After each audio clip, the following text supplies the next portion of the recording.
ஆண்டவர் நாம மேம்படுவதாக. இன்றைக்கு வேதாகமத்திலிருந்து மிக அற்புதமான ஒரு வேத பகுதியிலிருந்து தேவனுடைய வார்த்தையை நான் உங்களுக்கு கொண்டு வர போகிறேன். இந்த தேவனுடைய வார்த்தையை நான் உங்களுக்கு கொண்டு வருவதற்கு முன்பதாக இந்த தேவனுடைய வார்த்தை குறித்து சில வார்த்தைகளை உங்களுக்கு சொல்கிறேன்.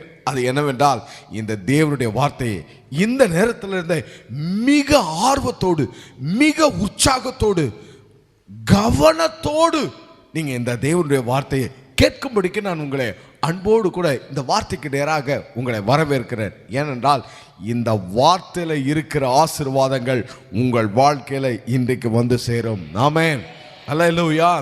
இன்னைக்கு உங்கள் மத்தியிலே நான் கொண்டு வருகிற இந்த தேவனுடைய வார்த்தைக்கு ஒரு தலைப்பை கொடுக்க போகிறேன். அல்லது எதை குறித்து நான் உங்களுக்கு இந்த தேவனுடைய வார்த்தையை கொண்டு வருகிறேன் என்றால், எலியாவின் ஜெபத்தை குறித்து உங்களுக்கு கர்த்தருடைய வார்த்தை கொண்டு வருகிறேன். எலியாவின் ஜெபத்திற்கு கர்த்தர் கொடுத்த தேவனுடைய வார்த்தையை, பதிலை இன்றைக்கு நாம் வேத வசனங்கள் மூலமாக பெற்றுக்கொள்ள போகிறோம்.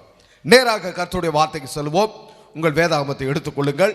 யாக்கோபு எழுதின நிருபம் 5வது அதிகாரம் வசனங்கள் 17, 18. யாக்கோபு 5வது அதிகாரம் வசனங்கள் 17, 18. எலியா என்பவன் நம்மை போல பாடுள்ள மனிதனாய் இருந்தும் மழை பெய்யாதபடிக்கு கருத்தாய் ஜெபம் பண்ணினான்.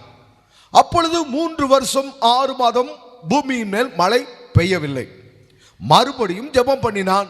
அப்பொழுது வானம் மழையை பொழிந்தது, பூமி தன் பலனை தந்தது. எலியாவினுடைய ஜெபத்தை குறித்து யாக்கோபு நிருபத்தில் எழுதும்போது அவர் எழுதுகிறார். இந்த நான் வாசித்த இந்த வசனங்களுக்கு முந்தின சில வசனங்களில் கூட நாம் எப்படியெல்லாம் ஜெபம் பண்ண வேண்டும் அல்லது எப்படி ஜெபம் பண்ண வேண்டும் அப்படின்றத குறித்து அங்கே யாக்கோபு நிருபங்களை எழுதுகிறார். பின்பதாக ஜெபம் பண்ண வேண்டும் என்பதை குறித்து சொல்லுகிற பொழுது ஒரு உதாரணமாக எலியாவை குறித்து சொல்லுகிறார். அவர் பண்ணின ஜெபத்தை குறித்து சொல்லுகிறார்.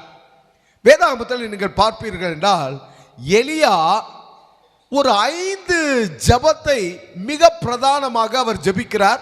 அந்த 5 ஜெபத்திற்கும் கர்த்தரிடத்திலிருந்து பதில் வந்திருக்கிறது. வேகமாக நான் உங்களுக்கு போதிக்கிறேன். இந்த வசனத்தின்படி எலியா மழை பெய்ய வேண்டாம், மழை வேண்டாம் என்று சொல்லி முதலாவது ஜெபத்தை ஆண்டவரை நோக்கி ஏறெடுக்கிறார். அவருடைய ஜெபம் கேட்கப்படுகிறது.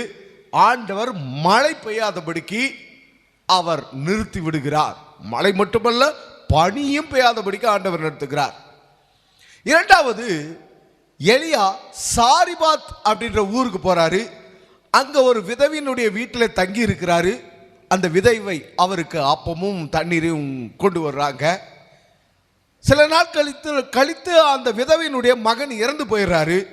இப்ப அந்த மகன் உயிர் பெற்று எழும்படிக்கு, கர்த்தர் அவனுக்கு ஜீவனை கொடுக்கும்படிக்கு இரண்டாவது ஒரு ஜெபத்தை அவர் ஜெபிக்கிறாரு. அந்த ஜெபம் கேட்கப்படுகிறது. அந்த பிள்ளையாண்டான் உயிரோடு கூட வருகிறார். இந்த வசனம் எங்கே இருக்கிறது? 1 ராஜாக்கள் 17வது அதிகாரம் 20, 21 ஆகிய வசனங்களிலே இருக்கிறது. மூன்றாவது, எலியா வானத்திலிருந்து அக்கினி வரும்படிக்கு ஜெபம் பண்ணுகிறார். கர்மேல் பர்வதத்தில் பலிபீடத்தை கட்டி வானத்திலிருந்து அக்கினி வரும்படிக்கு ஜெபிக்கிறார். எலியா ஜெபம் பண்ணினது போலவே கர்த்தர் வானத்திலிருந்து அக்கினியை கொடுக்கிறார். பலியினுடைய அந்த காரியங்கள் எல்லாம் அக்கினியானது பட்சிக்கிறது. இந்த காரியம் எங்கே இருக்கிறது?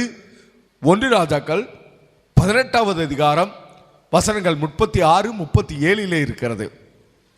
நான்காவதாக, எலியா திரும்பவும் மழை பெய்யும்படிக்கு ஜெபிக்கிறார். மழை திரும்பவும் பெய்ய வேண்டும் என்று சொல்லி அவர் ஜெபிக்கிறார்.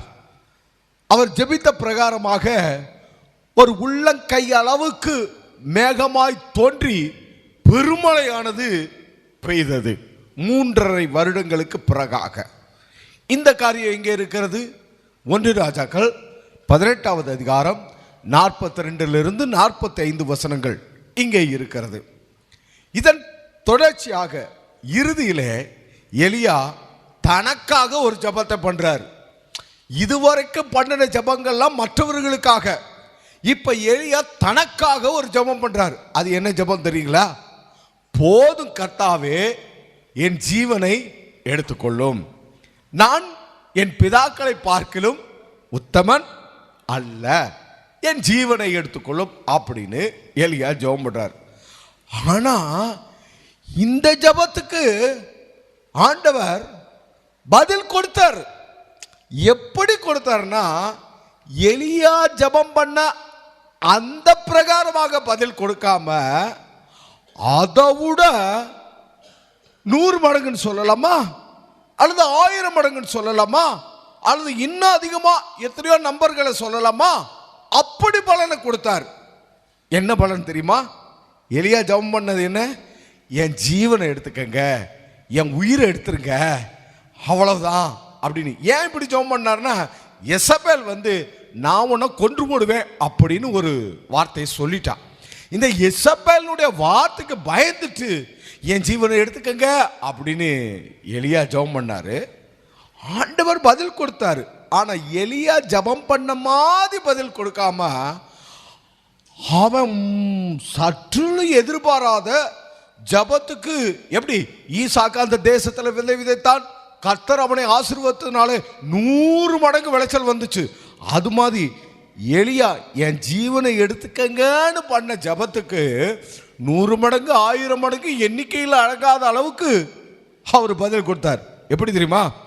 உயிரை எடுத்துக்கங்க ஆண்டவரேன்னு பண்ண ஜெபத்துக்கு ஆண்டவர் உயிரை எடுக்கல, உயிரோடு கூட எடுத்துக்கொண்டார். கரங்களை தட்டுவோம், ஆண்டவருடைய நாமத்தை மேன்மைப்படுத்துவோம். எலியாவை உயிரோடு கூட எடுத்துக்கொண்டார். சரி, இந்த எலியாவினுடைய ஜெபத்தை குறித்து தான், இந்த ஜெபத்திற்கு கர்த்தர் கொடுத்த பதிலை குறித்து தான் நாம் இன்றைக்கு வேத வசனங்களை நான் உங்கள் மத்தியிலே கொண்டு வரப்போகிறேன். இப்ப எலியா பண்ணின இந்த ஜெபத்தில் குறிப்பாக மழைக்காக ஜெபித்த ஜெபம், அக்கினிக்காக ஜெபித்த ஜெபம், திரும்பவும் மழை பெய்யும்படிக்கு ஜெபித்த ஜெபம், தன்னுடைய ஜீவனை எடுத்துக்கொள்ளும்படிக்கான ஜெபித்த ஜெபம், இதை குறித்ததான தேவனுடைய வார்த்தையை நான் உங்களுக்கு கொண்டு வருகிறேன். நான் வாசித்த யாக்கோப்பு 5வது அதிகாரம் 17வது வசனத்தில், எலியா என்பவன் நம்மை போல பாடு உள்ள மனிதனாய் இருந்தும் மழை பெய்யாதபடிக்கு கருத்தாய் ஜெபம் பண்ணினான். என்ன ஜெபத்தை பண்ணாரு? எப்படி பண்ணார்னா, மழை பெய்யக்கூடாதுன்னு ஜெபம் பண்ணியிருக்கிறார். நீங்க ஒரு நிமிஷம் யோசிச்சு பாருங்க. உங்க வீட்டுக்கு ஒரு ஊழியக்காரர் மழையே பெய்யக்கூடாது இவங்க மேல, இவங்க வாழ்க்கையில, இவங்க குடும்பத்தில் அப்படின்னு சொல்லி ஜெபம் பண்ணா நீங்க என்ன ஃபீல் பண்ணுவீங்க? ஐயோ, ஏற்ற காலத்தில் உங்கள் மேல் மழையை பெய்யுன்னு ஆண்டவர் வாக்கு கொடுத்திருக்கிறாரு, ஆசீர்வாதமான மழை பெய்யும்னு சொல்லியிருக்கிறாரு, இன்னும் மழையை குறித்து எல்லா ஆசீர்வாதத்தை கொடுத்துருக்கிறாரு, இப்படி ஜெபம் பண்ணுறீங்களே அப்படின்னு தான் நமக்கு யோசனை வரும். ஆனால் எலியா என்ன பண்ணார்னா, மழை பெய்ய வேணாம் அப்படின்னாரு. மழை பெய்ய வேணாம் அப்படின்னு ஆண்டவர்கிட்ட சொல்றாரு. ஆண்டவர் இந்த ஜெபத்தை கேட்டு எலியா ஜெபம் பண்ண மாதிரியே 3 வருஷம் 6 மாசம் மழை பெய்யாதபடிக்கு நிறுத்திட்டார். இன்னும் விசேஷம் பாருங்க, அவன் இருக்கிற அந்த இஸ்ரவேல் தேசத்துல தான் மழை பெய்ய வேணான்னு சொல்லி ஜெபம் பண்ணான். ஆனா ஆண்டவர் பூமி முழுவதுமே மழை பெய்யாதபடிக்கு ஸ்டாப் பண்ணிட்டார். இப்ப வேதத்துல கர்த்தர் என்ன சொல்றாருன்னா, நான் இஸ்ரவேலுக்கு பனியை போல இருப்பேன், அவன் லீலி புஷ்பத்தை போல மலருவான் அப்படின்னு ஆண்டவர் சொல்றாரு. இப்ப ஆண்டவர் தான் பனியை போல இருக்கிறேன்னு சொல்றாரு. பனி அப்புறம் மழை அதை நான் தருவேன் அப்படின்னு ஆண்டவர் சொல்றார். இஸ்ரவேல் தேசத்தில் அந்த தேசத்தினுடைய செழிப்புக்கு, அதனுடைய கொழுமைக்கு காரணம் என்னன்னு கேட்டீங்கன்னா, அந்த தேசத்தில் பெய்கிற பனி தான். மழையும் பெய்யும், ஆனால் மழையை விட பனி தான். ஏன்னா ஆண்டவர் சொல்றார், நான் இஸ்ரவேலுக்கு பனியை போல இருப்பேன் அப்படின்றார். இன்னும் காரியங்களை பார்த்தீங்கன்னா, நான் பனியையும் மழையையும் நான் தருவேன், அதனால உங்களை ஆசீர்வதிப்பேன் அப்படின்னு சொல்லிட்டு வசனங்களை ஆண்டவர் சொல்லி இருக்கிறார். சில வசனங்களை சொல்றேன். ஈசாக்கு யாக்கோப்பை ஆசீர்வதிக்கும் போதும் அப்படிதான் சொல்லி ஆசீர்வதிக்கிறார். ஆதியாகமம் 27:28 தேவன் உனக்கு வானத்து பணியை அவர் கொடுப்பாரு அப்படி சொல்லிட்டு அதனாலே உன்னை ஆசீர்வதிப்பாரு அப்படின்னு ஆசீர்வதிக்கிறார். அதற்கப்புறம் பார்த்தீங்கன்னா மோசேயினுடைய நாட்களில் மோசே இஸ்ரவேலுடைய அந்த 12 கோத்திரத்தையும் அவர் ஆசீர்வதிக்கிறாரு. அப்படி ஆசீர்வதிக்கும் பொழுது யோசேப்பினுடைய கோத்திரத்தை அவர் ஆசீர்வதிக்கும் போது எப்படி ஆசீர்வதிக்கிறார்னா, வானத்தின் செல்வத்தினால உங்களை நான் ஆசீர்வதிப்பேன் அப்படின்னு ஆண்டவர் சொல்றார். இந்த வசனம் எங்க இருக்குது? உபாகமம் 33வது அதிகாரம் 13வது வசனத்தில் இருக்குது. உபாகமம் 33வது அதிகாரம் 13வது வசனத்தில் இந்த வசனங்களை ஆண்டவர் சொல்லியிருக்கிறார். யோசேப்பை குறித்து கர்த்தரால் அவனுடைய தேசம் ஆசீர்வதிக்கப்படுவதாக, அது வானத்தின் செல்வத்தினாலும் பணியினாலும் ஆழத்துள்ள நீரூற்றுகளினாலும், இன்னும் அப்படியே வசனங்கள் மற்ற ஆசீர்வாதங்களை சொல்லுகிறது. அப்ப இந்த வசனத்தில் என்ன சொல்லியிருக்குது? வானத்தின் பணி, ஆழத்தின் நீரூற்று, இதனால ஆசீர்வதிப்பேன் அப்படின்னு ஆண்டவர் சொல்றாரு. அதை தொடர்ந்து பாருங்க, மோசே இஸ்ரவேலினுடைய 12 கோத்திரத்தையும் ஆசீர்வதிக்கும் போது இதே வசனங்களை திரும்பவும் அவர் சொல்லி ஆசீர்வதிக்கிறார். இந்த ஆசீர்வாதங்களை எல்லாம் நீங்க வசனத்துல நீங்க வாசிக்க முடியும். ஒரு வசனத்தை மட்டும் வாசிக்கிறேன். உபாகமம் 33:28 இஸ்ரவேல் சுகமாய் தனித்து வாசம் பண்ணுவான், யாக்கோப்பின் ஊற்றானது தானியமும் திராட்சரசம் உள்ள தேசத்தில் இருக்கும், அவருடைய வானமும் பனியை பெய்யும். பாருங்க, இதுதான் கர்த்தர் கொடுக்கிற இஸ்ரவேலுக்கான அந்த 12 கோத்திரத்திற்கான அல்லது கர்த்தர் வாக்குத்தத்தம் பண்ணின அந்த தம்முடைய ஜனத்திற்காக அவர் கொடுக்கிற ஆசீர்வாதம். அவரே சொல்றார், நான் தான் பனியை போல இருப்பேன், இஸ்ரவேலுக்கு பனியை போல இருப்பேன்னு. ஆனா எலியா என்ன பண்றாருன்னா, இந்த பனி வேண்டாம், பனியை ஸ்டாப் பண்ணுங்க, இந்த மழை வேண்டாம், இதை ஸ்டாப் பண்ணுங்க அப்படின்னு சொல்லிட்டு அவர் ஜெபம் பண்றாரு. நாம் வாச்சோம் இல்லையா? எலியா என்பவன் நம்மை போல பாடுள்ள மனிதனா இருந்தும் மழை பெய்யாதபடிக்கு கருத்தாய் ஜெபம் பண்ணானா. ஆண்டவர் மழையை வாக்கு பண்ணியிருக்கிறாரு, பனியை வாக்கு பண்ணியிருக்கிறாரு, அதோடு கூட ஆழத்தின் நீரூற்றுகளை எல்லாம் வாக்கு பண்ணியிருக்கிறாரு. ஆனா எலியா என்ன சொல்றாரு? அதெல்லாம் வேண்டாம், ஸ்டாப், நிறுத்துங்க அப்படின்னாரு. ஆண்டவர் அந்த ஜெபத்தை கேட்டு ஸ்டாப் பண்ணிட்டார். ஏன்? அப்ப என்ன நடந்துச்சு அப்படின்றதான் வேத வசனத்தில் இன்றைக்கு நாம பார்க்க போறோம். அதைத்தான் இன்றைக்கு நான் உங்கள் மத்தியிலே போதிக்க போகிறேன். அப்ப என்ன நடந்துச்சு? ஏன் எலியா மழை பெய்ய வேண்டாம், பனி பெய்ய வேண்டாம்னு சொன்னாரு? ஆண்டவர் அந்த ஜெபத்தை கேட்டுட்டு இத்தனை வாக்குத்தத்தம் கொடுத்த ஆண்டவர் அதெல்லாம் ஸ்டாப் பண்ணாரு. அப்ப என்ன நடந்தது? அப்ப என்ன சம்பவிச்சது? அந்த வசனத்துக்கு நேராக போறோம். எங்க போறோம்? இதை அறிந்து கொள்வதற்கு ராஜாக்களுடைய காலங்களுக்குள்ளாக போக போறோம். இந்த ராஜாக்களுடைய காலங்கள்லாம் எங்கே இருக்கிறது?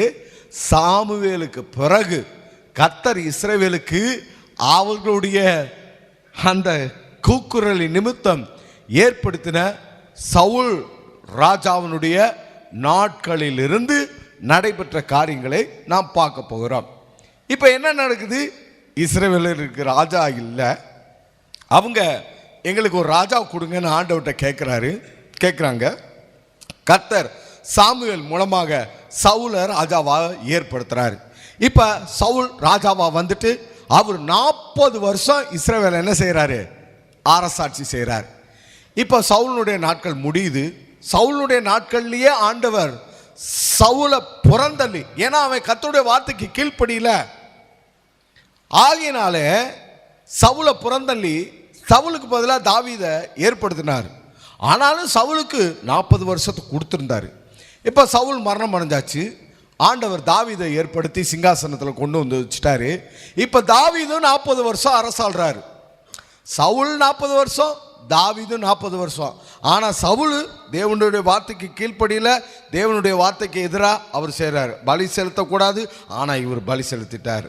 அமலேக்கிற மிருக ஜீவன்கள் முதற்கொண்டு மனிதர்கள் மறுவருக்கு எல்லாவற்றையும் அழிக்க சொன்னார்.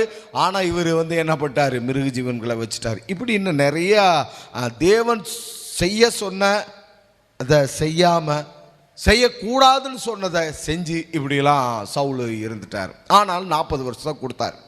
அதற்கப்புறம் தாவீதை குறித்து வசனம் என்ன சொல்கிறது? அவன் கர்த்தருடைய இருதயத்துக்கு ஏற்றவனாயிருந்தான். கர்த்தர் தாவீதை ஆசீர்வதிச்சிருந்தாரு. தாவீது சில காரியங்கள் அவருடைய வாழ்க்கையில் இருந்தாலும் தாவீது மனம் ஒப்புரவானபடினாலே தேவனோடு கூட தாவீதுக்கு 40 வருஷத்தை ஆண்டவர் கொடுத்தாரு.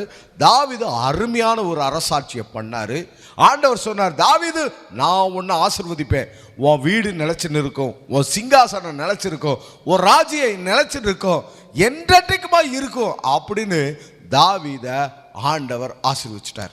இப்போ தாவீது 40 வருஷம் முடிஞ்சு அவரும் மரணம் அடைகிறாரு. இப்போ தாவீதுடைய ஸ்தானத்தில் அடுத்து யார் வர்றா? சாலமோன் வர்றாரு. இப்போ சாலமோனும் 40 வருஷம் ரூல் பண்ணுறாரு, அரசாட்சி செய்கிறார். ஆனால் இங்கே தான் பிரச்சனையே ஆரம்பமாகுது. எங்கே ஆரம்பமாகுது? சாலமோனுடைய நாட்களில் தான் ஆரம்பமாகுது. சாலமோனும் 40 வருஷம் அரசாட்சி செய்தார். ஆனால் சாலமோன் என்ன பண்ணிட்டார் அப்படின்னா, ஆண்டவர் சொன்ன எல்லாத்தையும் செஞ்சாரு. ஆண்டவர் சொல்லாத, ஆண்டவர் வேண்டாம் என்று சொன்ன அதையும் சாலமோன் செஞ்சிட்டார். அதுதான் சாலமோன் பண்ணின மிகப்பெரிய தவறு.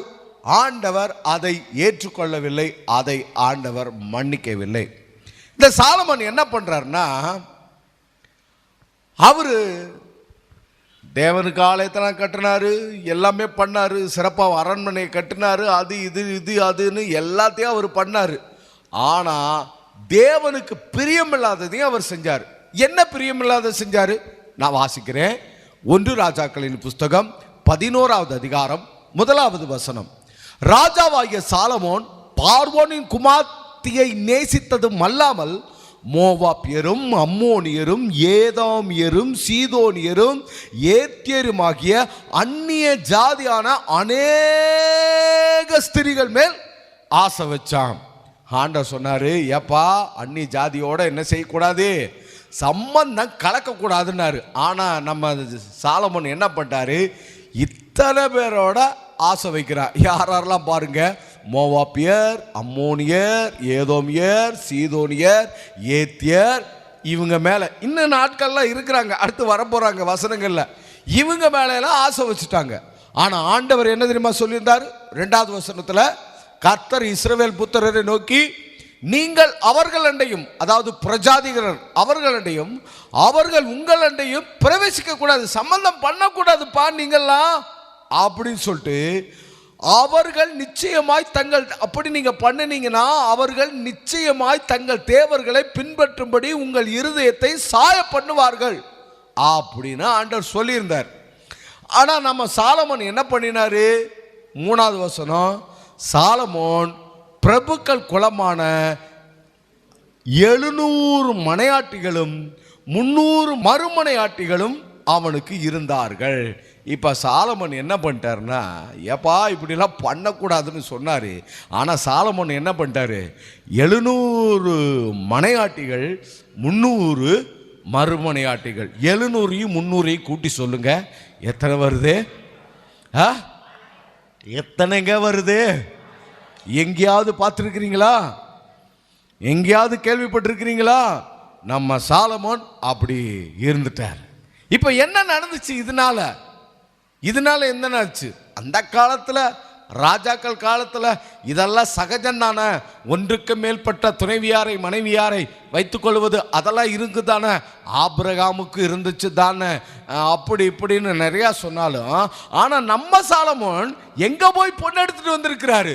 எங்கே போய் பொண்ணு எடுக்கக்கூடாது, எங்கே போய் கல்யாணம் கட்டக்கூடாது, எங்கே போய் சம்பந்தம் பண்ணக்கூடாது அப்படின்னு ஆண்டவர் சொன்னாரோ அதை ஒன்று கூட விடாம தன்னை சுத்தியில் இருக்கிற சின்ன ராஜாக்கள், பெரிய ராஜாக்கள் எல்லாருடைய இளவரசிகளையும் அந்த தேசத்து ஸ்திரீகளையும் தனக்கு என்ன செஞ்சிட்டாரு?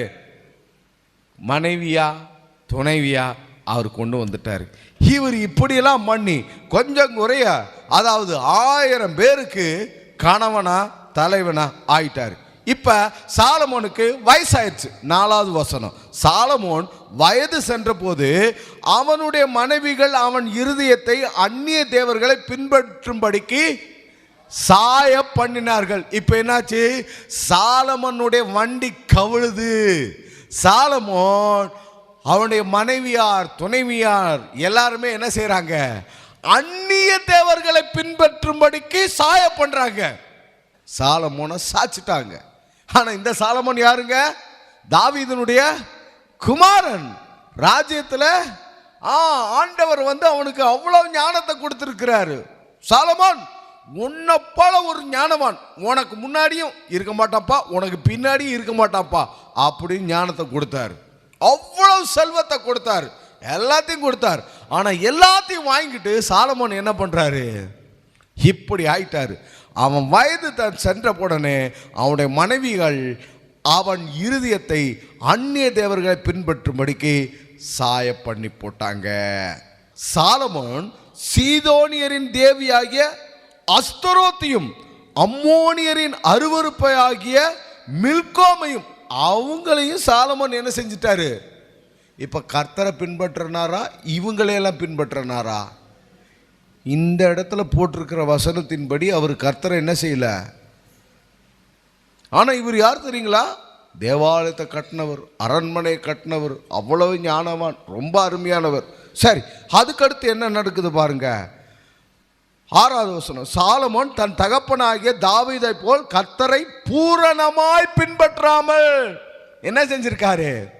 சண்டே ஒரு லைஃபும், Monday Tuesday Wednesday Thursday Friday Saturday வேற ஒரு லைஃபும், இந்த டபுள் ஆக்ட் இருக்கு இல்லையா, அந்த ரோல் பண்ணியிருக்காரு சாலமோன். அப்படி பண்ணி இருக்கிறாரு. இங்க யாராவது சாலமோனுக்கு ஃப்ரெண்டா இருக்கிறீங்களா? நீங்க யாராவது சாலமோனுக்கு பக்கத்து வீட்டுக்காரவங்களா இங்க யாராவது இருக்கிறீங்களா? நானும் அப்படித்தான் ரோல் பிளே பண்ணிட்டு இருக்கேன் பாஸ்டர், யாருனாலையும் கண்டுபிடிக்க முடியாது அப்படின்றீங்களா? ஆண்டவர் சாலமோன் பண்ணதை கண்டுபிடிச்சு அவர் என்ன செஞ்சிட்டாரு?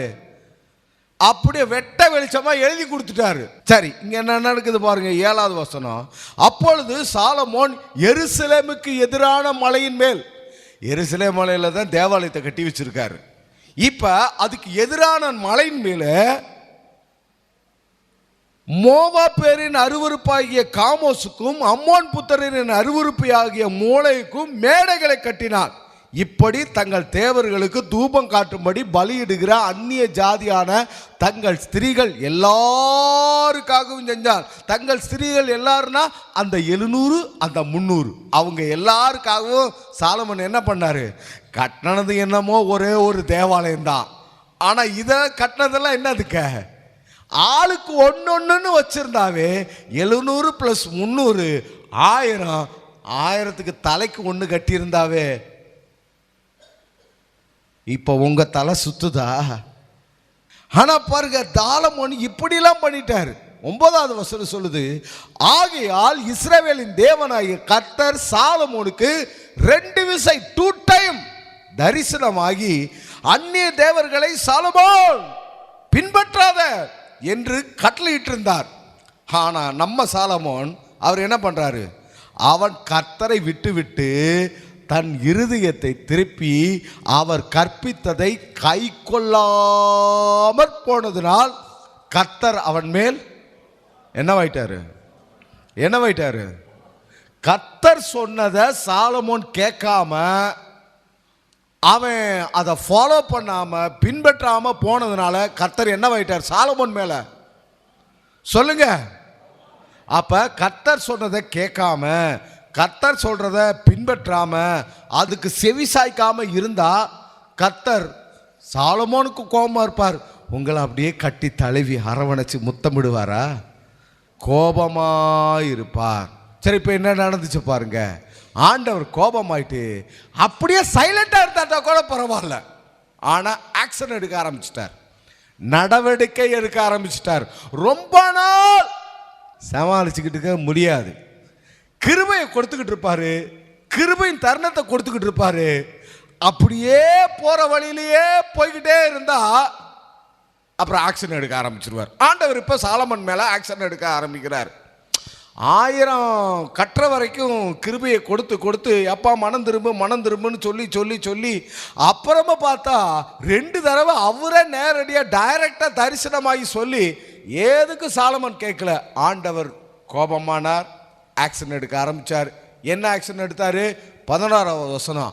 ஆகையால் கர்த்தர் சாலமோனை நோக்கி, நான் உனக்கு கட்டளையிட்ட என் உடன்படிக்கையும் என் கட்டளைகளையும் நீ கைக்கொள்ளாமற் போய் இந்த காரியத்தை செய்தபடினாலே ராஜ்யபாரத்தை உன்னின்று பிடுங்கி அதை உன் ஊழியக்காரனுக்கு கொடுப்பேன்ட்டார். ஐயோ,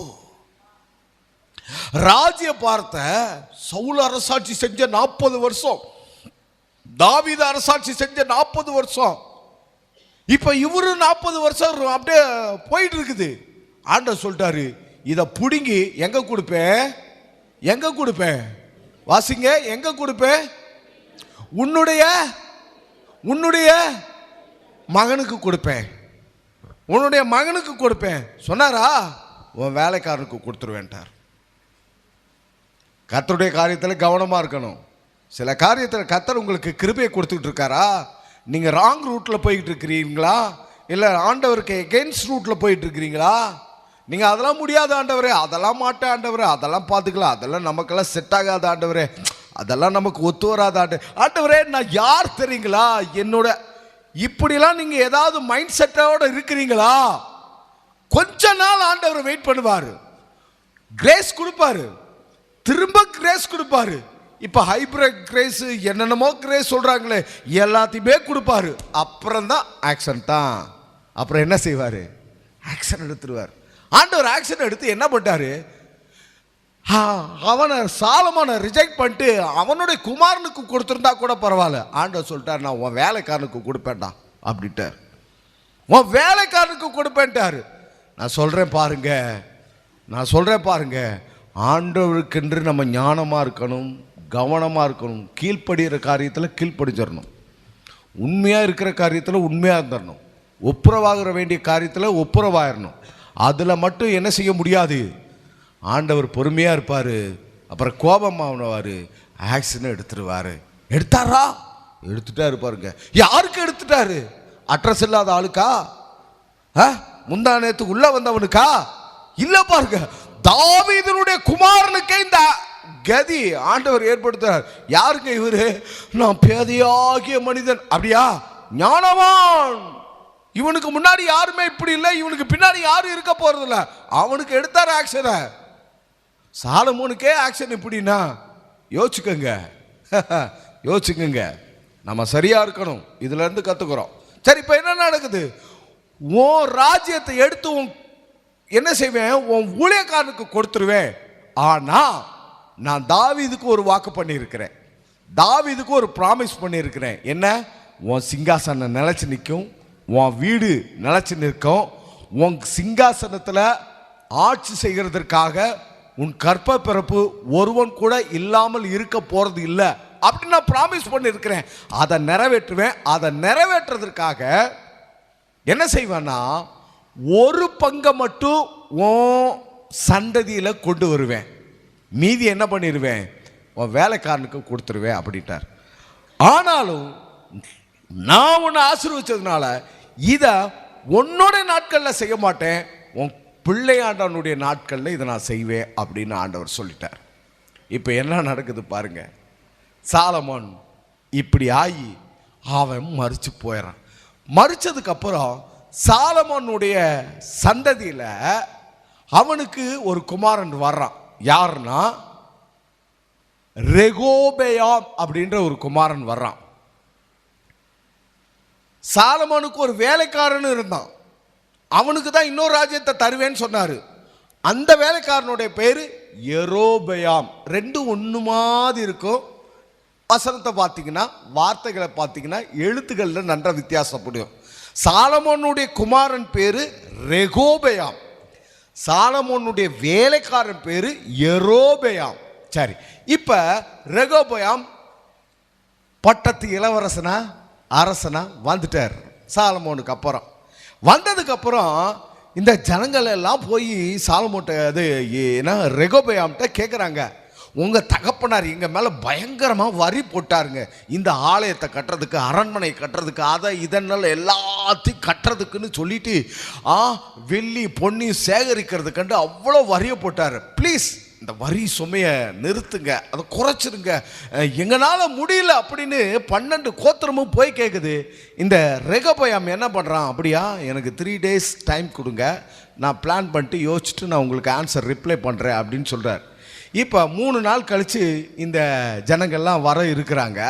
அப்போ இவன் நேரம் இந்த ரெகொபெயாம் என்ன பண்ணுறான், சாலமோனுக்கு முன்னாடி அவனுக்கு ஆலோசனைக்காரராக இருந்தாங்கள முதியவர்கள், அவங்கள்ட்ட போய் கேட்குறான், ஏப்பா இப்படி ஜனங்கள்லாம் வந்து சொல்கிறாங்களே என்ன பண்ணுறது அப்படின்னு. அந்த முதியவர்கள்லாம் சொன்னாங்க, ஜனங்கள் சொல்கிறது நியாயம், அவங்க சொல்கிறது கரெக்டு, அவங்க சொன்ன மாதிரியே உங்கள் தகப்பனார் போட்ட அந்த வரியெல்லாம் குறைச்சிருங்கப்பா, அவங்க மேலே இருக்கிற பாரத்தெல்லாம் லெகுவாக்குங்க, அப்போ தான் அவங்க உங்கள் ஜனமாக இருப்பாங்க, உங்களை சேவிப்பாங்க, உங்கள் கூட இருப்பாங்க அப்படின்னு. ஓஹோ அப்படியா, சரி சரி அப்படின்ட்டு அவன் அடுத்து என்ன பண்ணுறான்னா, அவன் தன்னோட வயதுக்கு ஒத்த அந்த வாலிபர்கள்ட்ட போய் அவன் இன்னொரு ஆலோசனை கேட்குறான். வாலிபர்கள்ட்ட போய் அவன் இன்னொரு ஒரு ஆலோசனை கேட்குறான். ஏன் இப்படி இந்த ஜனங்கள்லாம் இப்படி சொல்கிறாங்களே என்ன செய்யலாம் அப்படின்னு. நான் அந்த வசனத்தை மட்டும் வாசிக்கிறேன். 1 ராஜாக்கள் 12வது அதிகாரம் 10வது வசனம்.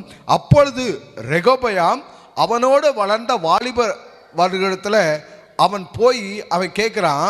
அவங்க என்ன சொல்கிறாங்கன்னா, அப்பொழுது அவனோடு வளர்ந்த வாலிபர் அவனை நோக்கி, உம்முடைய தகப்பனார் எங்கள் நுகத்தை பாரமாக்கினார், நீர் அதை அவர்களுக்கு லகுவாக்கும் என்று உம்மிடத்தில் சொன்ன இந்த ஜனத்திற்கு நீ சொல்ல வேண்டியது என்னன்னா, என் சுண்டு விரல் என் தகப்பனாருடைய இடுப்பை பார்க்கலும் பருமனாய் இருக்கும். இப்பொழுதும் என் தகப்பனார் பாரமான நுகத்தை உங்கள் மேல் வைத்தார், நான் உங்கள் நுகத்தை அதிக பாரமாக்குவேன். என் தகப்பன் உங்களை சவுக்குகளினாலே தண்டித்தார், நான் உங்களை தேள்களினாலே தண்டிப்பேன் என்று நீர் அவர்களோட சொல்ல வேண்டும் என்று சொன்னார்கள். வாலிபர்கள் கொடுத்த ஆலோசனை, முதியோர்கள் கொடுத்த என்ன ஆலோசனை, ஆமாப்பா அவங்க வரியெல்லாம் கம்மி பண்ணுங்க, சாலமோன் தகப்பனார் இப்படி ரொம்ப வரி போட்டார், பாவம் அவங்க கம்மி பண்ணிட்டீங்கன்னா அவங்களுக்கு நல்லா இருக்கும், அவங்களும் உங்களை சேவிப்பாங்க, நம்முடைய ராஜ்யத்தில் இருப்பாங்கன்னு முதியோர்கள் ஆலோசனை சொன்னாங்க. ஆனால் அந்த வாலிபர்கள் என்ன சொன்னாங்க, அதெல்லாம் நமக்கு ஓட்ட, நம்மெல்லாம் பயங்கரமாக வந்துட்டோம், இப்போ எப்படி தெரியுமா, அதெல்லாம் உங்கள் காலமெல்லாம் வேறங்க, எங்கள் காலத்துக்கெல்லாம் அதெல்லாம் செட் ஆகாதுங்க, நாங்கள் இப்போ யார் தெரியுங்களா அப்படின்ட்டு இவங்க யோசனை சொல்கிறாங்க. என் தகப்பனாருடைய சுண்டு விரல் இடுப்பை பார்க்கலும் அதிக பெருசாக இருக்கும், அவர் வந்து சவுக்குனால தான் உங்களை தண்டிச்சாரு, நான் உங்களை தேள்னால தண்டிப்பேன் அப்படின்னு சொல்கிறார். இந்த வாலிபர்களுடைய ஆலோசனை இப்படித்தான் இருக்கும், முதியோர்களுடைய ஆலோசனை தான் கேட்கணும். சாலமோன் கூட கேட்கல, கேட்டிருந்தா, ஏன்னா சாலமோன் முன்னாடி இருந்த இந்த முதியோர்களுடைய ஆலோசனை சாலமோன் கேட்டிருந்தா அவர் என்ன செய்திருப்பார், இந்த அந்நிய தேவர்களெல்லாம் பின்பற்றி, அவர் தான் கர்த்தர் சொல்றதை கூட கேட்கலையே, கர்த்தர் 2 தடவை தரிசனமாகி கேட்கலையே. இப்போ இந்த ரெகொபெயாம் என்ன பண்ணிட்டான், இந்த வாலிபர்களுடைய யோசனை கேட்டான். நான் சொல்கிறேன், இந்த வாலிபர்கள், வாலிப தம்பிமார், வாலிப தங்கைமார்கள், உங்களுக்கு நிறைய ஞானம் இருக்கும், அது டிஜிட்டலாக இருக்கும், பயங்கரமாக இருக்கும், எல்லாத்தையும் பத்திரமா வச்சுக்கோங்க. ஆனால் உங்கள் பெற்றோர்களுடைய வார்த்தைக்கு கீழ்ப்படிங்க, உங்கள் பெற்றோருடைய வார்த்தைக்கு கீழ்ப்படிங்க. அவங்க சொல்கிறது உங்களுக்கு ஒத்து வராமல் இருக்கலாம், அவங்க சொல்கிறது உங்களுக்கு தவறாக இருக்கலாம், எனக்கு இதெல்லாம் ஒத்து வராது, செட் ஆகாது அப்படின்னு நீ நினைக்கலாம், நான் வந்து அப்படின்னு நினைக்கலாம். எல்லாத்தையும் நீங்கள் அப்படியே பத்திரமா வச்சுக்கிட்டு உங்கள் தகப்பனார், உங்கள் தாயார், உங்கள் வயதில் மூத்தவங்க சொல்கிற வார்த்தையை கேளுங்க அப்படின்னு ஆண்டவர் சொல்கிறார்.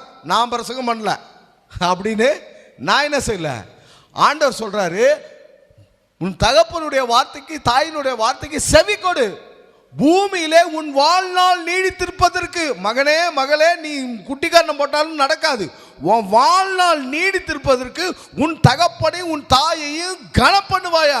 கனம் பண்றது எப்படி, எடுத்தறிஞ்சு பேசுறது மூலமாவா, அவமதிக்கிறது மூலமாவா, அவங்களோட வார்த்தையை ரிஜெக்ட் பண்றது மூலமாவா, இல்ல செவிசாய்க்கிறது மூலமாக, கீழ்ப்படிதல் மூலமாக. ஏற்ற காலத்தில் கர்த்தர் உங்களை உயர்த்தும்படிக்கு அவர் உங்களுக்கு கொடுத்திருக்க உங்க தகப்பனுடைய தாயினுடைய கரத்தின் கீழே அடங்கிருங்க. இது வீட்டில், சபைக்கு வந்தா சபையில போதகருக்கு கீழாக நாம என்ன செய்யணும், போதகர் தகப்பனுடைய ஸ்தானத்தில் இருக்கிறாரு, சபை ஒரு பெரிய குடும்பமாக இருக்கிறது.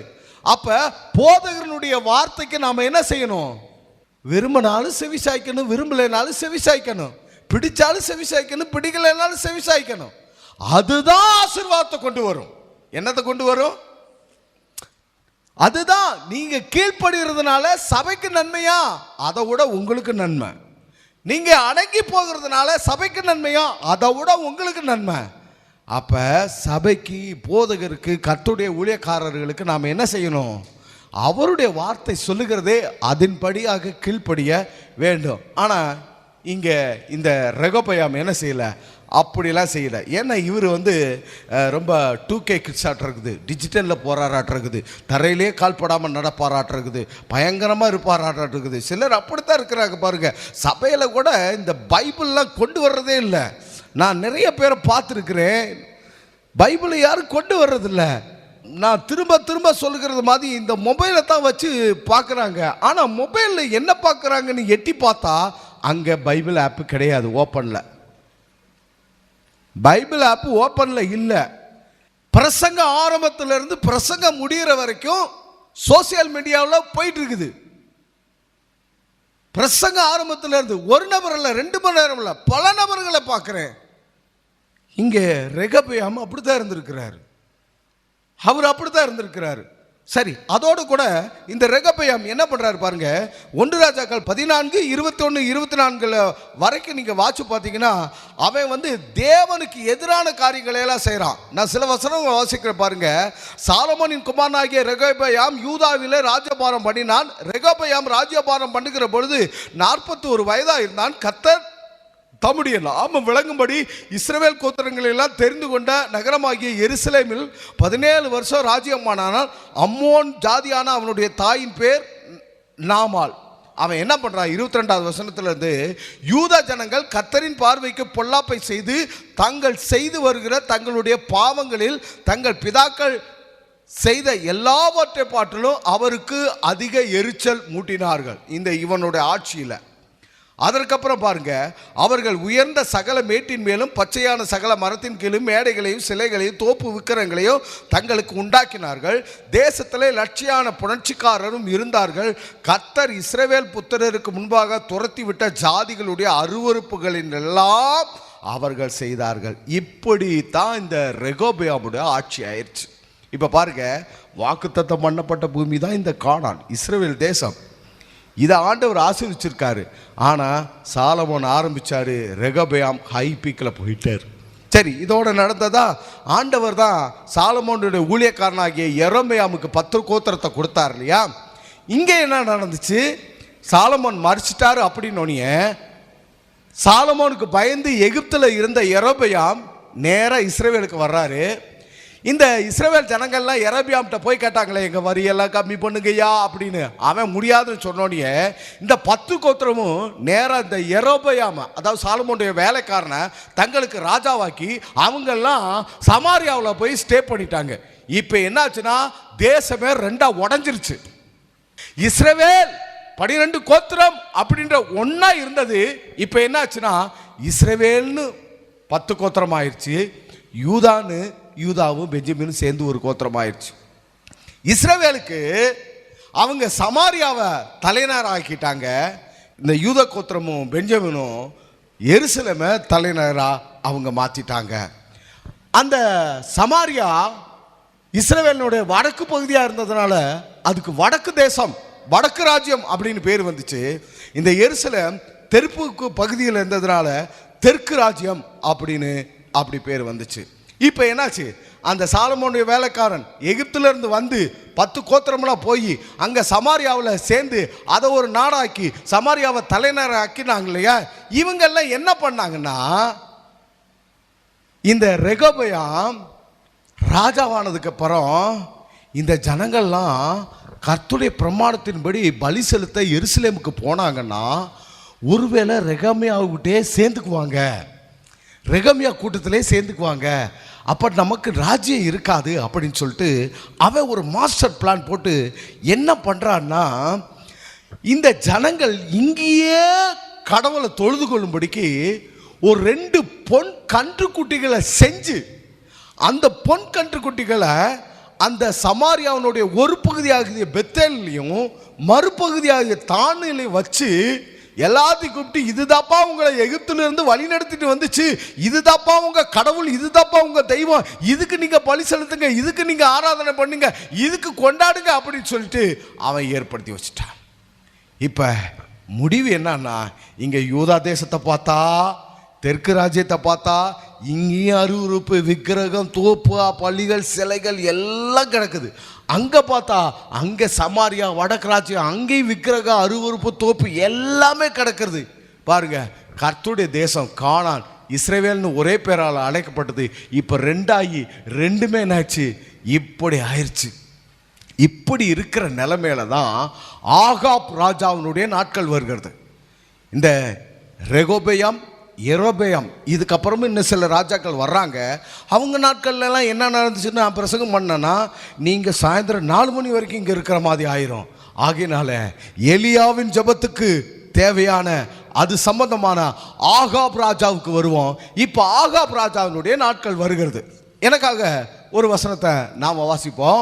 1 ராஜாக்களின் புஸ்தகம் 16வது அதிகாரம் அங்கே 29வது வசனத்தை நாம் வாசிப்போம்னா, யூதாவின் ராஜாவாகிய ஆசாவின் 38ஆம் வருஷத்திலே உம்ரியின் குமாரனாகிய ஆகாப் இஸ்ரவேல் மேல் ராஜாவாகி சமாரியாவில் இஸ்ரவேலின் மேல் 22 வருஷம் ராஜ்யபாரம் பண்ணினான். இவன் என்ன பண்ணான்னா, ராஜ்ய 22 வருஷம் என்ன பண்ணியிருக்கிறான்னா, உம்ரியின் குமாரனாகிய ஆகாப் தனக்கு முன்னிருந்த எல்லாரை பார்க்கலும் கர்த்தரின் பார்வைக்கு பொல்லாப்பை செய்து, எல்லாரை பார்க்கலும் படுமோசமா பொல்லாப்பை செய்து, அதோட நிறுத்தாம இந்த நேபாத்தின் குமாரனாகிய, அதாவது சாலமோனுடைய வேலைக்காரனாகிய எரேமியாவின் பாவங்களில் நடப்பது அவனுக்கு இதெல்லாம் ஒரு சாதாரண காரியம் அப்படின்னு சொல்ற மாதிரி, அவன் சீதோனியரின் ராஜாவாகிய ஏத்பகாலின் குமாரத்தியாகிய எசபேலை போய் விவாகம் பண்ணி பாகாலை சேவித்து அதை பணிந்து கொண்டு வந்துட்டான். இந்த வசனத்தை ரொம்ப சுருக்கமாக சொல்ற பாருங்க. இவன் என்ன பண்ணான்னா, இந்த யாருங்க ஆகாப் இவன் ராஜாவாகி, சமாரியாவுக்கு ராஜாவாகி 22 வருஷம் அரசாள்றான். இந்த 22 வருஷமும் கர்த்தரின் பார்வைக்கு பொல்லாப்பா செய்கிறான். எப்படி செஞ்சிருக்கானா, இதுக்கு முன்னாடி இவனை மாதிரி எவனுமே பொல்லாப்பு செய்யல, அந்த அளவுக்கு செஞ்சுட்டான். அதோட விட்டுமா அந்த எரபியாம் 2 கண்டுக்குட்டிகளை செஞ்சு வச்சு கர்த்தரை விட்டு ஜனங்கள்லாம் இந்த விக்கிரகத்தை வழிபடுபடிக்கு செஞ்சானா, அதை விட இவன் பயங்கரமாக செஞ்சான். அதோட தான் நிறுத்தினானா பார்த்தா, சாலமோன் செஞ்சதோட பயங்கரமாக போய் இந்த சீதோனின் ராஜாவாகிய ஏத்பகாலின் குமாரத்தியாகிய எசபேலை கல்யாணம் முடிச்சுட்டு இங்கே இஸ்ரவேலுக்கு கூட்டிகிட்டு வந்துட்டான். இதைத்தான் சாலமோன் செஞ்சான், இவனும் இதைத்தான் செஞ்சான். இந்த பாகால தெய்வமாக கும்பிடுற எசபேலை கல்யாணம் முடிச்சுட்டு இப்போ கொண்டு வந்துட்டான். இப்போ எசபேல் இஸ்ரவேலுக்கு யாருங்க? ராணி, மகாராணி. இஸ்ரவேலுக்கு யார் ராணி? எசபேல். பாகாலை தன்னுடைய தெய்வமாக கொண்டிருக்கிற எசபேல் இப்போ இஸ்ரவேலுக்கு ராணி. இப்போ என்னாச்சு, இந்த ஆகாப்பு எசபேலும் 2 பேரும் சேர்ந்து என்ன பண்ணுறாங்க? 32வது வசனம், தான் சமாரியாவிலே கட்டின பாகாலின் கோவிலிலே பாகாலுக்கு பலிப்பீடத்தை எடுப்பித்தான். இப்போ சமாரியா அதுதான் இஸ்ரவேலுக்கு தலைநகர். அங்கே பாகாலுக்கு ஒரு பெரிய கோவிலை கட்டி அங்கே பலிப்பீடத்தை என்ன செய்கிறான்? எடுத்து அவன் ஆகாப் ஒரு விக்கிரத்தோப்பை வைத்து இஸ்ரவேலின் தேவனாகிய கர்த்தருக்கு கோபம் உண்டாக்கும்படிக்கு தனக்கு முன்னிருந்த இஸ்ரவேல் ராஜாக்கள் எல்லாரும் செய்ததை பார்க்கணும் அதிகமாய் அவன் என்ன செய்கிறான்? பயங்கரமா படு மோசமா அவன் என்ன செஞ்சுட்டான்? செஞ்சுக்கிட்டு இருக்கிறான். இப்படி இருக்குதுங்க. ஐயோ, எங்கேயுமே கர்த்தருடைய தேசங்க. அந்த ஜனங்கள்லாம் கர்த்தரால் ஆசீர்வதிக்கப்பட்டு வழிநடத்தப்பட்டவங்க. எகிப்தில் இருக்கும்போது எத்தனை அற்புதம், வனாந்தரத்தில் மோசே மூலமாக எத்தனை அற்புதம், கானானில் கட்டாத வீடு, தோண்டாத துறவு, இப்படிலாம் எத்தனை ஆசீர்வாதம், வானத்தின் பனி, மழை, ஆழத்தின் நீரூற்று, எப்படியெல்லாம் ஆபிரகாம், ஈசாக்கு, யாக்கோப்பு என்பவருடைய சந்ததி எப்படியெல்லாம் இருந்தவங்க. கர்த்தர் அவர்கள் பிரமாணங்களை கொடுத்திருந்தாரு, கற்பனைகளை கொடுத்திருந்தாரு, தேவாலயம் இருந்து, ஆசாரியர்கள் இருந்தது, எல்லாமே இப்போ எல்லாம் மாறிப்போச்சு. இந்த சொல்லுவாங்க இல்லையா, குட்டி சவரா போச்சுன்னு, அப்படி ஆயிடுச்சு. இந்த நேரத்தில் தான் எலியா வர ஆரம்பிக்கிறார். இந்த பாகாலை குறித்து நான் சில வசனம் சொல்லணும். இந்த பாகால், இந்த தெய்வம் என்னன்னா, இவன் இந்த பாகாலை ஏற்படுத்தி தேசம் முழுவதும் அதுக்கு பலிப்பீடங்களை ஏற்படுத்தி தோப்பு விக்கிரங்கள். ஒரு மரம் தோப்பாகுமா? பல மரங்கள் சேர்ந்தது தான் தோப்பாகும். அது மாதிரி ஒரு விக்கிரகம் அல்ல, தோப்பாக விக்கிரகத்தில் அவன் ஏற்படுத்தி இப்படி வச்சுட்டான். இந்த பாகால் தான் இனவிருத்தியின் தேவன். இந்த பாகால் தான் சூரியனை கொடுக்குது, இந்த பாகால் தான் காற்றை கொடுக்குது, இந்த பாகால் தான் மழையை கொடுக்குது, இந்த பாகால் தான் பனியை கொடுக்குது அப்படின்னு சொல்லிட்டு இந்த பாகால் தான் அப்படின்ட்டு சொல்றான். இந்த எசபேல் என்ன பண்ற, ஆகாப்பை பார்த்து, ஆகாப் நீ உன்னுடைய இஸ்ரவேலின் தேவனாகிய கர்த்தர் மழையை கொடுக்கல பனியை கொடுக்கல, என்னுடைய கடவுள் பாகால் தான் பனியை கொடுக்குது, மழையை கொடுக்குது, காற்றை கொடுக்குது, சூரியனை கொடுக்குது, எல்லாத்தையும் கொடுக்குது. அதனால இந்த கடவுளை தான், இந்த பாகாலை தான் எல்லாரும் கும்பிடணும் அப்படின்னு சொல்லிட்டு இதுக்கு பலி செலுத்தி இப்படி எல்லாத்தையும் பாகாலுடைய தேசமா பாகால கடவுளா அப்படி வச்சுட்டாங்க. இப்ப இதை பார்த்த எலியா, தெற்கு தேசத்தில் இருந்த எலியா கர்த்தருக்காக வைராக்கியம் பாராட்டுகிறான். கர்த்தருக்காக வைராக்கியம் பாராட்டுகிறான். அவன் ஆண்டவரை நோக்கி பார்த்து, ஜனங்கள்லாம் இப்படி இருக்கிறாங்க, இஸ்ரவேலின் தேவனாகிய கர்த்தாவை அவங்க சேவிக்காம, உம்முடைய நாமத்தை அறிந்து கொள்ளாம, தொழுந்து கொள்ளாம, இந்த பாகால எகிப்திலிருந்து ஜனத்தை வீட்டுக்கு கொண்டு வந்தது, இந்த பாகாலா வாக்கு தத்தத்தை எல்லாம் கொடுத்தது, இந்த பாகாலா இந்த அற்புதம் அந்த அற்புதத்தெல்லாம் நடத்துறது நீர்தானே, நீர்தானே ஆண்டவர், நீர்தானே ரட்சகர், இந்த பாகால் தெய்வம் அல்ல அப்படின்னு சொல்லிட்டு, ஆண்டவரே இந்த ஜனங்கள் உம்மண்டைக்கு வரணும், இவங்கெல்லாம் மனம் திரும்பணும், இவங்கெல்லாம் நீர்தான் கடவுள், நீர்தான் ஆண்டவர், நீர்தான் தெய்வம் அப்படின்னு சொல்லணும். அதற்காக இந்த பாகால் தான் மழையை கொடுக்குது, இந்த பாகால் தான் பனியை கொடுக்குது, இந்த பாகால் தான் இதை பண்ணுது அதை பண்ணுதுன்னு சொல்றாங்களே, ஆண்டவரே நான் ஜெபம் பண்றேன், எனக்காக மழையை நிறுத்திடுங்க, எனக்காக பனியை நிறுத்திங்க அப்படின்னு சொல்லிட்டு கர்த்தரை நோக்கி அவன் கருத்தா ஜெபம் பண்றான். கர்த்தரை நோக்கி கருத்தா ஜெபம் பண்றான். அவன் வைராக்கியமா எழும்புறான் கர்த்தருக்காக. எத்தனையோ பேர் இருந்தாங்க அப்படியே கடந்துட்டாங்க. தீர்க்கதரிசிகள் மற்ற பேர்கள் இருந்தாங்க. ஆண்டவர் சொல்றார், பாகாலுக்கு முன்பதாக வணங்காத 7000 பேரை நான் வச்சிருக்கிறேன்னாரு. ஆனா அத்தனை பேர்ல எல்லாமே சாதாரணமா தான். ஆனா எலியா மட்டும் பக்தி வைராக்கியமா எழும்புறா. நான் சொல்றேன், நீங்க அப்படி எழும்பணும் கர்த்தருக்காக. உங்க குடும்பத்துல நீங்க எழும்பணும், உங்க சொந்தக்காரவங்க மத்தியில் நீங்க எழும்பணும், உங்க வேலை செய்யற இடத்துல நீங்க எழும்பணும். நீங்க எழும்பணும். இல்லையா, நான் மற்றவங்களை மாதிரி அவங்களே ஒன்றும் பண்ணல, நான் என்னத்தை பண்றது, அவங்க மட்டும் அப்படி இருக்கிறாங்களே, நான் மட்டும் என்னத்தை பண்றது, அவங்களும் ஒரு கூட வந்தாங்கன்னா பரவாயில்ல, நானும் செஞ்சுக்குவேன். இல்லை பாருங்க, அவன் எழும்பனா.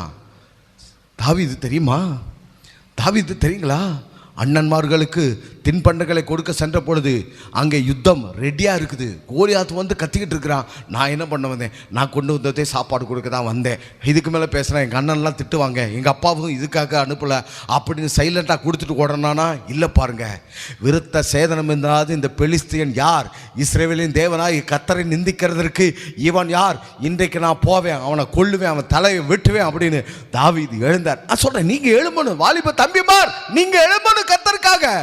வாலிப தங்கை, நீங்க எழுதணும், எல்லாருமே எழும்பணும். நீங்க வைராக்கியம் பண்ணி பாருங்க, வைராக்கியம் காட்டி பாருங்க, ஆண்டவர்கள் காட்டி பாருங்க. தாவீது காட்டினான் இல்லையா, என்ன நடந்தது தாவீதுடைய வாழ்க்கையில? வந்து போறவனா இருந்தானா, உட்கார்ந்து எந்திரிச்சு போறவனா இருந்தானா?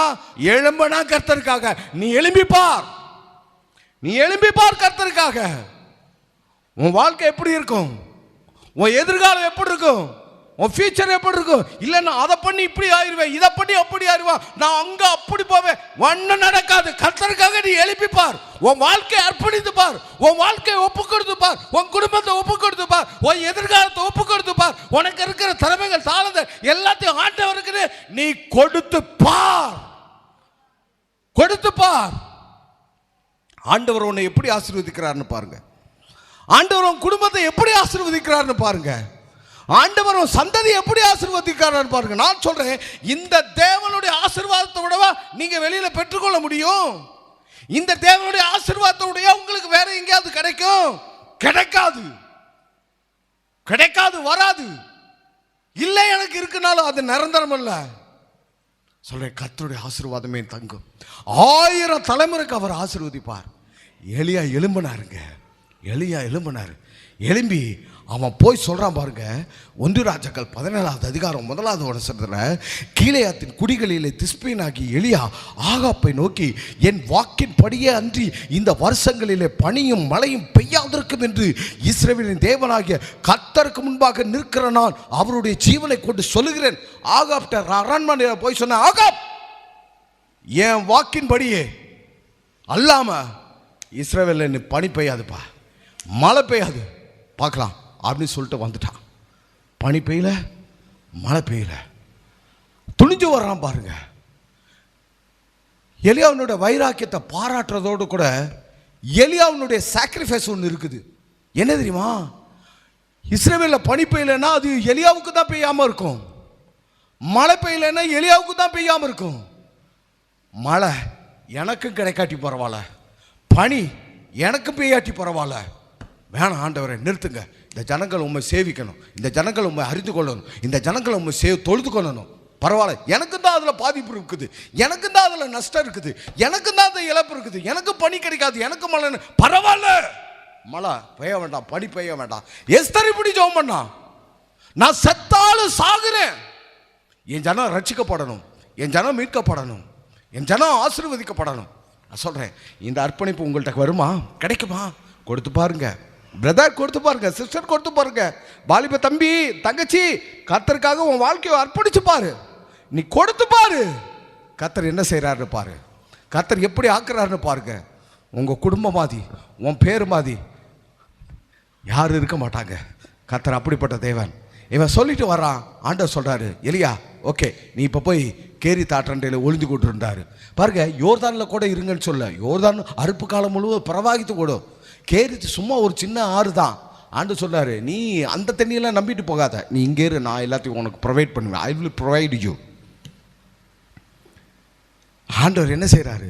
6வது வசனம், காகங்கள் அவனுக்கு விடியற் காலத்தில் அப்பமும் இறைச்சியும் சாயங்காலத்தில் அப்பமும் இறைச்சியும் கொண்டு வந்தது, தாகத்திற்கு அந்த ஆற்றின் தண்ணீரை கொடுத்தான். பாருங்க, பஞ்ச காலத்தில் non veg daily morning and evening அப்பமும் இறைச்சியும் கிடைக்குது. காகங்கள் கொண்டு வந்ததான். ஆக்சுவலாக காகம் கிடையாது, ஏன்னா அப்போ இஸ்ரவேலில் 1.5 அடி நீளம் இருக்கும். அதை காக்கா தூக்கிட்டு வர முடியுமா? நம்ம ஊர் காக்கா வடையை மட்டும் தூக்கும், ஆனால் அதை தூக்க முடியாது. அப்போ அந்த அந்த பறவையை போல இங்கே இருக்கிற பறவை என்ன, அது கருப்பு கலர், அது மாதிரி என்ன இருக்குதுன்னு பார்த்துட்டு காகம் அப்படின்றதுனால ஒரு இமேஜினுக்காக அதை காகம்னு சொல்லியிருக்காங்க. இன்னொரு பக்கம் நியாயப்பிரமாணத்தின்படி காகம் ஒரு தீட்டுள்ள பறவை, அதனால் தேவன் காகத்தை என்ன செய்ய மாட்டார், இதுக்கு அனுமதிச்சிருக்க மாட்டார். நம்ம ஒரு புரிந்து கொள்ளுதலுக்காக இங்கே காகம்னு போடப்பட்டிருக்கிறது. சரி, இதற்கப்புறம் என்ன ஆச்சு?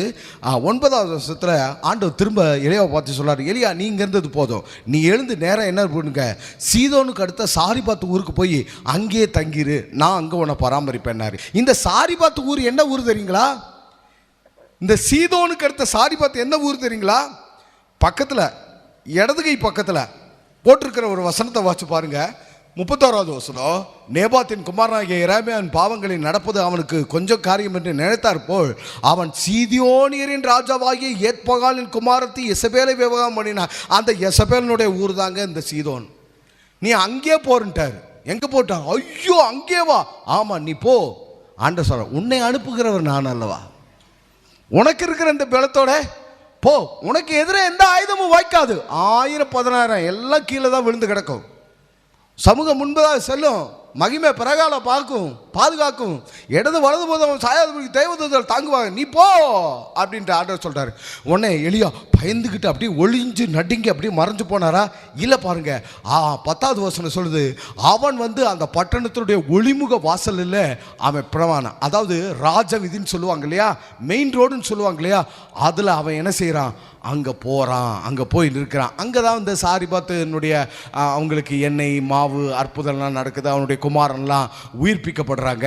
அதுக்கப்புறம் என்ன நடக்குது? 18வது அதிகாரம் 1 வசனத்தில், அநேக நாள் சென்ற பொழுது 3 வருஷம் ஆகியில் கர்த்தருடைய வார்த்தை எலியாவுக்கு உண்டாகி, நீ போய் ஆகாப்புக்கு உன்னை காண்பி, நான் தேசத்தின் மேல் மலையை கட்டடுகிறேன். இப்போ 3.5 வருஷம் ஆனோடனே பஞ்சம் சமாரியாவில் கொடுமையாக இருக்குது. ஆண்டவர் சொல்லிட்டார், ஓகே எலியா இப்போ நீ போய் ஆகாப்புக்கு உன்னை காமிச்சு சொல்லு, மலையை தருவேன்னு சொல்லு அப்படின்றார். ஓகே அப்படின்னு சொல்லிட்டு எலியா இந்த வார்த்தையை சொல்றதுக்காக ஆகாப்பை சந்திக்கிறதுக்காக வர்றாரு. அந்த நேரத்தில் ஆகாப்போட கூட ஒபதியா அப்படின்ற கர்த்தருடைய தீர்க்கதரிசி இருக்கிறார். இந்த ஆகாப்பும் ஒபதியாவும் என்ன பண்ணுறாங்க, நாம் தேசத்தில் ரெண்டா பிரித்து நீ ஒரு சைடு போ, நான் ஒரு சைடு போ. என்னன்னா எங்கேயாவது மலை இருக்குதா, எங்கேயாவது தண்ணி இருக்குதா, எங்கேயாவது புல் இருக்குதான்னு பாரு, ஏன்னா நம்ம மிருக ஜீவன்களாவது காப்பாற்றப்படுதோ அப்படின்னு சொல்லிட்டு அவங்க 2 பேரும் போகிறாங்க. ஆகாப் ஒரு சைடு போகிறாரு, ஒபதியா ஒரு சைடு போகிறாரு. ஒபதியா போகிறப்ப எலியா நேராக ஒபதியாவுக்கு எதிர்கொண்டு வந்து, ஒபதியா ஆகாப்கிட்ட போய் சொல்லு, நான் வரேன்னு சொல்லு அப்படின்னு உடனே ஒபதியா ஆகாப்கிட்ட வந்து சொல்கிறாரு. சொன்ன உடனே இந்த ஆகாப் நேரா எலியாவை சந்திக்கும்படிக்கு வர்றாரு. வந்துட்டு அவர் சொல்றாரு, நீதானே இஸ்ரவேலை கலங்க பண்ணுகிற நபர் அப்படின்னு சொல்றாரு. எலியா சொல்றாரு, நான் இல்லை, நீயும் உன் தகப்பன் வீட்டார்னா இஸ்ரவேலை கலங்க பண்றீங்க அப்படின்னு சொல்லிட்டு இப்போ நான் சொல்ற மாதிரி செய் அப்படின்றாரு. என்ன செய்யணுமா? இந்த வசனங்கள்லாம் எங்கே இருக்கிறது? 1 ராஜாக்கள் 18வது அதிகாரம் 19வது வசனத்திலிருந்து இதெல்லாம் இருக்குது. எலியா சொல்றாரு, இப்போ நான் சொல்ற மாதிரி செய், முழு இஸ்ரவேலையும் கூட்டிட்டு வா, இந்த பாகாலுடைய தீர்க்கதரிசி அந்த 400 பேர் 450 பேர் எல்லாத்தையும் கூட்டிட்டு வா, அவங்கள எல்லாம் என் முன்னாடி நிறுத்துன்றாரு. இப்போ ஆகாப் எல்லாரையும் கூட்டிட்டு வந்து முன்னாடி நிறுத்தியாச்சு. எந்த இடத்துல? கர்மேல் பர்வதத்தில் நிறுத்தியாச்சு. இப்போ எலியா பார்த்து சொல்றாரு, கர்த்தர் தெய்வமானா நீங்க கர்த்தரை பின்பற்றுங்க, பாகால் தெய்வமானா பாகாலை பின்பற்றுங்க அப்படின்னு சொல்லிட்டு அவர் சொல்றாரு. இந்த ஆகாப்பை பார்த்து 2 காளைகளை கொண்டு வாங்க, ஒரு பலிபீடத்தை கட்டுங்க, நானும் ஒரு பலிபீடத்தை கட்டுவேன். நீங்க கட்டின பலிபீடத்தில் காளைகளை சந்து சந்தா வெட்டி அதை விறகின் மேலே அடுக்கி அது மேலே நெருப்பு மூட்டாம உங்க பாகால கூப்பிடுங்க. அதுதான் மலையின் தெய்வம், பனியின் தெய்வம், அக்கினியின் தெய்வம், காற்றின் தெய்வம்னு சொல்றீங்களே, அதை கூப்பிடுங்க. அக்கினியை கொடுக்கட்டும், நானும் என்ன செய்கிறேன் அதே போல செய்வேன். எந்த கடவுள் அக்கினியால பதில் கொடுக்கிறாரோ அவர் தான் உண்மையான கடவுள் அப்படின்னு சொல்றாரு. உடனே என்ன செய்யுது?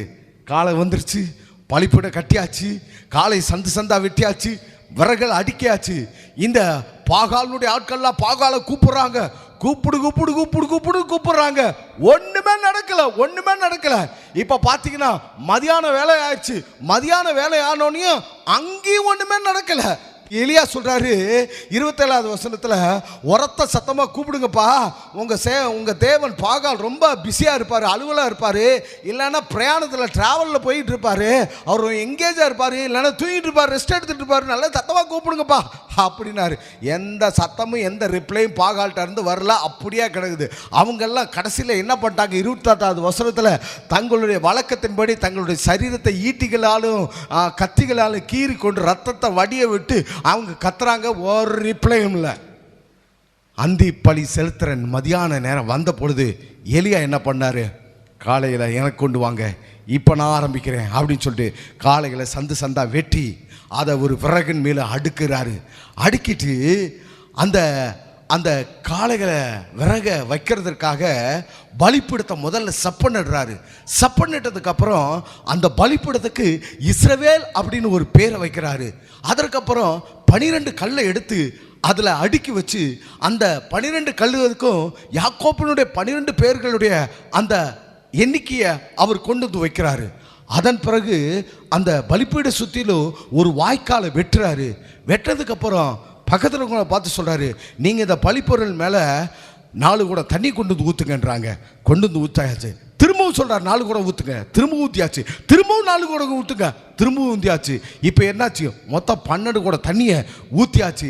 இப்போ பலிப்பொருள் அந்த காலை சந்து சந்தாய் வெட்டுப்பட்டது, அது தண்ணியில் நனைஞ்சு சொத சொதன் கிடக்குது. கல்லுகள்லாம் ஈரமாய் சொத சொதன் கிடக்குது. விறகுகளாக ஈரமாய் சொத சொதன் கிடக்குது. பலிப்பீடத்தை சுற்றிலும் தண்ணி, வாய்க்காலில் தண்ணி அப்படியே நிற்குது. இப்போ எலியா கர்த்தரை நோக்கி ஜெபம் பண்ணுறாரு. தேவனே என்னை கேட்டறலும் அப்படின்றாரு. 36வது வசனத்தில் பாருங்க, அந்தி பலி செலுத்தும் நேரத்தில் தீர்க்கதரிசியாகிய எலியா வந்து ஆபிரகாமுக்கும் ஈசாக்குக்கும் யாக்கோப்புக்கும் தேவனாகிய கர்த்தாவே, இஸ்ரவேலிலே நீரே தேவன் என்றும் நான் உம்முடைய ஊழியக்காரன் என்றும் இந்த காரியங்களை எல்லாம் உம்முடைய வார்த்தையின்படி செய்தேன் என்றும் இன்றைக்கு விளங்க பண்ணும் கர்த்தாவே, நீர் தேவனாகிய கர்த்தர் என்றும் தேவரீர் தங்கள் இருதயத்தை மறுபடியும் திறப்பினீர் என்றும் இந்த ஜனங்கள் அறியும்படி என்னை கேட்டறலும் அப்படின்னு சொல்லிட்டு ஜெபம் பண்றான். ஜெபம் பண்ணி முடிச்ச உடனே என்ன நடக்குது? அப்பொழுது கர்த்தரிடத்திலிருந்து இறங்கி அக்கினி இறங்கி அந்த சர்வாங்க தகனப்படியும் விறகுகளையும் கற்களையும் மண்ணையும் பட்சித்து வாய்க்காலில் இருந்த தண்ணீர் எல்லாவற்றையும் நக்கி போட்டுருது. அதாவது அந்த சர்வாங்க தகனப்பள்ளி, விறகு, கல்லு, மண்ணு, வாய்க்கால், தண்ணி எல்லாத்தையும் அக்கினி என்ன செய்தது? பட்சித்து போட்டது. இதை பார்த்தோன்னே ஜனங்கள்லாம் கர்த்தரே தெய்வம், கர்த்தரே தெய்வம், கர்த்தரே தெய்வம்னு சொல்றாங்க. இந்த பாகாலனுடைய தீர்க்கதரிசிகளாக இருந்தாங்களே, அவங்கெல்லாம் பயந்து ஓடும்போது எலியா சொல்லிட்டாரு, அவங்களெல்லாம் பிடிங்க அப்படின்னு சொல்லிட்டு பிடிச்ச உடனே அவர்களை அத்தனை பேரையும் எலியா கொன்று போட்டுட்டார். இதுக்கப்புறம் என்ன நடந்துச்சு தெரியுமா? திரும்பவும் எலியா ஜெபம் பண்ணுறாரு. மறுபடியும் ஜெபம் பண்ணினான். யாக்கோப்புல வாச்சமே திரும்பவும் எலியா ஜெபம் பண்ணுறாரு. எதுக்கு ஜெபம் பண்ணுறாரு? மழை வரணும்னு சொல்லிட்டு அவர் ஜெபம் பண்ணுறாரு. முழங்கால் படிட்டு முகம் குப்புற அவர் உட்கார்ந்து அவர் ஜெபம் பண்ணுறாரு. ஜெபம் பண்ண பொழுது தன்னுடைய வேலைக்காரனை பார்த்து சொல்ல, நீ சமுத்திர முகமாய் போய் பாருப்பா அப்படின்னோடனே அவன் முதல்ல பார்த்துட்டு ஒன்றும் நடக்கலைன்றான். 7 தடவை இவர் ஜெபம் பண்ணுறாரு. அதுக்கப்புறம் அவன் பார்த்து சொல்கிறான், ஒரு உள்ளங்கை மேக அளவுக்கு ஒரு மேகம் வருகிறது அப்படின்னோடனே அவன் சொன்னான், ஆகாப்பா பார்த்து, ஆகா பொட்டியை கட்டு, பெருமழை வரப்போகுது அப்படின்னார். அதே போல் பெருமழை வந்தது, தேசத்தை நிரப்பினது. ஆமென் சொல்லுங்க. ஹல்லேலூயா, ஹல்லேலூயா. வான மேகங்களினாலும் காற்றுகளினாலும் கருத்து பெருமழை உண்டாயிற்று. நான் சொல்லுகிறேன், கர்த்தர் பெரியவர். சொல்லுங்க ஹல்லேலூயா. கர்த்தர் பெரியவர். இன்னும் ஆண்டவர் மேன்மையான காரியங்களை இந்த எலியாவுக்கு செய்தார். அதாவது எலியாவை வந்து மோசேக்கு ஈக்குவலாக அதுக்கப்புறம் பிளஸ் பண்ணினார். இந்த எசபேல் வந்து இதெல்லாம் பார்த்துட்டு நான் உன்னையும் கொன்று போடுவேன் அப்படின்னு சொன்னதுக்கப்புறம் தான் எலியா போய் சூரச்செடியில் படுத்துட்டு, என் போது கர்த்தாவே, நான் என் பிதாக்களை விட நான் வந்து அப்படியெல்லாம் கிடையாது, என் ஜீவனை எடுத்துக்கங்க, உயிரோடு எடுத்துக்கங்க. நான் ஆண்டவர் சொல்லிட்டார், இல்லைப்பா, நான் உன்னை உன் ஜீவனை எடுக்க மாட்டேன், அது உயிரை எடுக்க மாட்டான், நான் உன்னை உயிரோடு எடுக்கிறேன்னு சொல்லிட்டு அவன் சொன்னான் இல்லையா, நான் என் பிதாக்களை பார்க்கல, நான் வந்து அப்படி ஒன்றும் கிடையாது அப்படின்னோடனே இஸ்ரவேல் ஜனங்கள்லாம் மோசையை தான் ரொம்ப ஹானர் பண்ணி வச்சுருப்பாங்க. ஏன்னா இயேசுநாதரே வந்தப்போ அவரை பார்த்து கேட்டாங்க, நீங்கள் மோசையோட ரொம்ப பெரிய ஆளா அப்படின்னாரு. அப்போ மோசைக்கு நிகரானவர் யாரும் இல்லை அப்படின்னு தான் விட்டா மோசையை கடவுளாக்கி இருப்பாங்க. அதனால தான் மோசையினுடைய சரீரத்தை கூட கிடைக்காம படிக்கிறதுக்கு கர்த்தரை அடக்கம் பண்ணிட்டாரு. இப்போ இந்த எலியா வந்து சூரச்செடியில் படுத்து அவன் கிடக்கிற பொழுது இந்த சூரச்செடியுடைய காற்று பட்டாவே செத்து போயிடுவாங்க. இவன் எனக்கு சூசைட் பண்ணுறதுக்காக தான், சாவு வரணுறதுக்காக அங்கே தான் படுத்திருந்தார். ஆண்டவர் சொன்னார், இந்த அப்பத்தை புசிப்பா, சாப்பிடுப்பா, நீ பிரயாணம் பண்ண வேண்டிய தூரம் வெகு தூரம் அப்படின்வார். இவன் புசிச்சுட்டு சாப்பிட்டுட்டு வெகு தூரம் போகிறான். எங்கே வந்து என்னன்னா ஓரேப்பில் கெபியில் வந்து, அதாவது மோசை நின்னார் இல்லையா, கர்த்தருடைய மகிமை பார்க்கும்படிக்கு அங்கே நின்னா, அங்கே வந்து நின்ட்டான். ஆண்டவர் கேட்டார், இங்கே உனக்கு என்ன வேலை, நீ வெளியே வா அப்படின்னாரு.